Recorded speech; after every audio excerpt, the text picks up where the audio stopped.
Biden administration expands access to refugee program for Afghans who worked with The State Department announced Monday that it will expand access to the U.S. refugee program for certain Afghans amid fears of reprisal by the Taliban as the U.S. military withdrawal nears completion.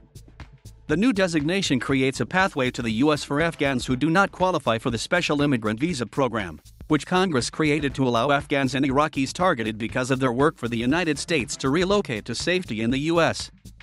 However, the thousands of Afghans now eligible for the refugee program will be responsible for getting themselves out of Afghanistan, a senior State Department official told reporters Monday, and the processing can take more than a year. The State Department said that Afghans who did not meet the minimum time and service eligibility requirement for the SIV program but worked as employees of contractors, locally employed staff, interpreters/translators for the U.S. government, U.S. or NATO forces, those who worked for a U.S. government-funded program or project in Afghanistan supported through a U.S. government grant or cooperative agreement, and those who are or were employed in Afghanistan by a U.S.-based media organization or non-governmental organization as well as their eligible family members will be given Priority 2 designation, making them eligible for the refugee program. According to the department, Priority 2 designation applies to groups of special concern designated by the Department of State as having access to the program by virtue of their circumstances and apparent need for resettlement. The U.S. objective remains a peaceful, secure Afghanistan, a fact sheet from the agency said. However, in light of increased levels of Taliban violence, the U.S. government is working to provide certain Afghans, including those who worked with the United States, the opportunity for refugee resettlement to the United States. This designation expands the opportunity to permanently resettle in the United States to many thousands of Afghans and their immediate family members who may be at risk due to their U.S. affiliation but who are not eligible for a special immigrant visa because they did not have qualifying employment, or because they have not met the time in service requirement to become eligible, the State Department said. These Afghans have to be referred by their employers, the senior State Department official said, and their processing will not begin until they are out of Afghanistan. That processing can take 12 to 14 months. Secretary of State Antony Blinken will address the matter Monday afternoon at the State Department.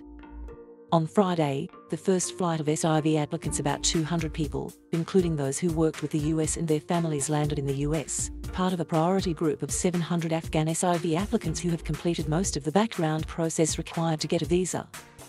Along with their families, they number about 2,500.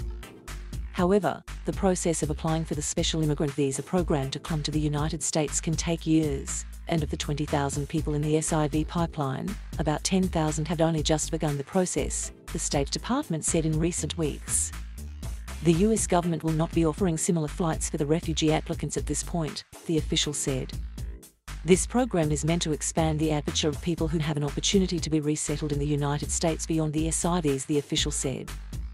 So it is our attempt to try and offer an option for people. At this point in time, unfortunately, we do not anticipate relocating them, but we will continue to examine all the options to protect those who have served with us for us, and we will review the situation on the ground and our planning will continue to evolve, they said. Violence in Afghanistan has escalated, leading lawmakers, advocates, and non-profit groups to raise concerns that the Biden administration is not doing enough to assist Afghans who helped American troops and diplomats. After a CNN report about the brutal beheading of an Afghan interpreter by Taliban forces at a checkpoint in May, the State Department condemned the rising violence against those who helped the U.S. While the Taliban has stated they will not harm former interpreters or others who worked for foreign forces, recent reports of violence and atrocities against interpreters and other Afghans indicate local Taliban forces are showing little regard for pursuing human life and human rights on the ground, Principal Deputy Spokesperson Jelena Porter said. The senior State Department official said there was no specific event that spurred Monday's announcement about the refugee designation. It's just that this takes quite a lot of time to set up, and our first priority had been to really focus on getting the Afghan Special Immigrant Visa processing and relocation started because these are people that are particularly affiliated with us.